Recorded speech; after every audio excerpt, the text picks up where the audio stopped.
Hayi akkam jirtu bagana kan gara chaanalii kana dhuftanii har'a afaan Arabiffaatiin wantoota murteessoo jedhamanii yaadamanii fi guyyaa guyyaatti itti fayyadamnu waggaa dheeraa biyya kana keessa jiraannellee guyyaa guyyaatti itti fayyadamnu waliin ilaallaa. Hiika isaa afaan Oromootiin jecha waan hin deemuuf amma kana isin hin dhibu.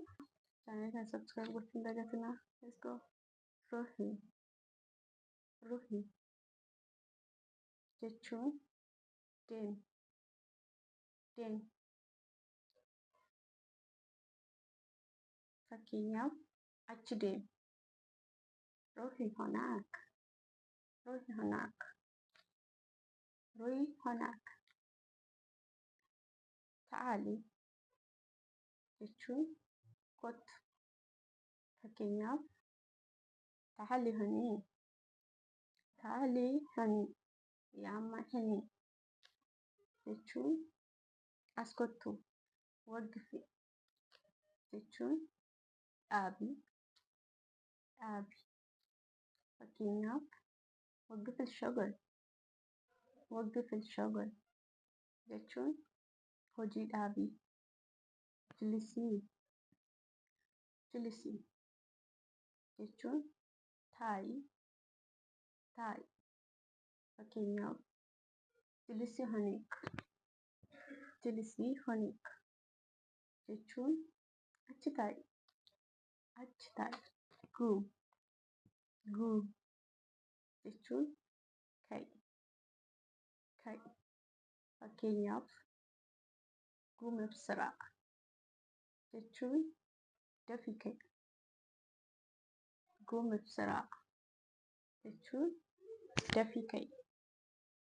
Imshii imshii jechuun deemi deemii.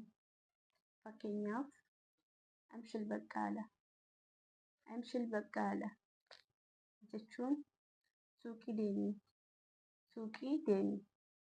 Kuli kuli jechuun nyaadhu nyaadhu. Fakkeenyaaf kuli akal kuli akal.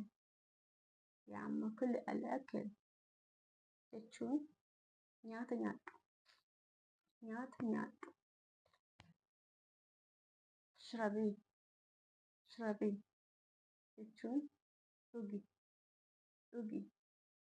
Fakkeenyaaf shirabal maayi shirabal maayi jechuun bishaan dhugi bishaan dhugi.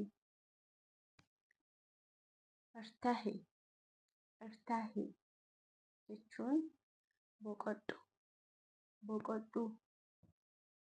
Fakkeenyaaf irtaahil shuway irtaahil shuway. Naami naami jechuun rafii rafii. Fakkeenyaaf ruhil naami ruhii naami jechuun dhaqii rafi dhaqii rafi. Saahil jechuun ka'i. Fakkeenyaaf saahil bakkiir. Yaamma saahil suba jechuun yeroon ka'ii yookiin ganamaan ka'i. Iftaahi iftaahi jechuun banii banii. Fakkeenyaaf iftahil baab iftahil baab jechuun balbala banii balbala banii. Sakkiri sakkiri jechuun cufi cufii. Fakkeenyaaf sakkiril baab sakkiril baab jechuun balbala cufii balbala cufii. Kallisi kallisi jechuun xumurii yookiin fixii. Fakkeenyaaf kallisi shogol ibsiraa kallisi shogol ibsiraa jechuun dafii hojii fixii yookiin dafii hojii xumurii. Haatii haatii jechuun kennii as kenni. fakkeenyaaf haatil jawaal yaamma atil jawaalech jechuun bilbila kee as kenni yookiin bilbila as kenni. Hotti jechuun kaa'i. Fakkeenyaaf hottil maalaqa jechuun fal'aana kaa'i yookiin maankiyaa lafa kaa'i itti fayyadamna jechuudha. Shiilli jechuun kaasi. Fakkeenyaaf shilli sahan jechuun sahanii kaasii yookiin maaddii kaasi akka jechuuti.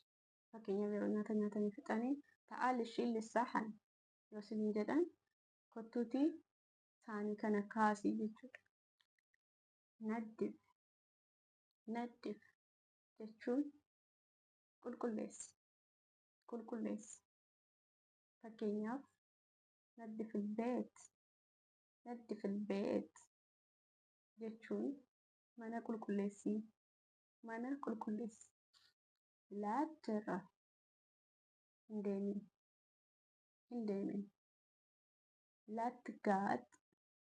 Laattijilis jechuun hin taa'in.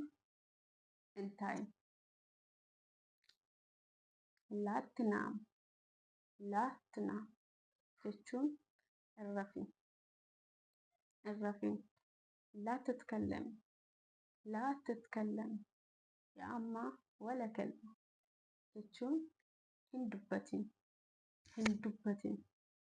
Jechoota akkasii yeroo baay'ee akeekkachiisa irratti nuun jedhu yookiin yoo waan tokko nutti aaranii akeekkachiisa irratti nuun jechuu danda'u yookiin immoo nama bukkeetti yoo dubbanne dingata hin dubbatin nuun jechuu danda'u jechuudha. Laattisakkar hin cufin. Laattiftahi hin banin. Laattishil hin tuqin yookiin hin fuudhin. Laattaakli hin nyaatin. Har'aaf kana fakkaata. Guyyaa biraatti jechoota biroo kan barbaadde yoo jiraate koomentii jalatti naa barreessaa. Chaanaalii kana sabskiraayib gochuu hin dagatinaa. Nagaan turaa. Baay'ee.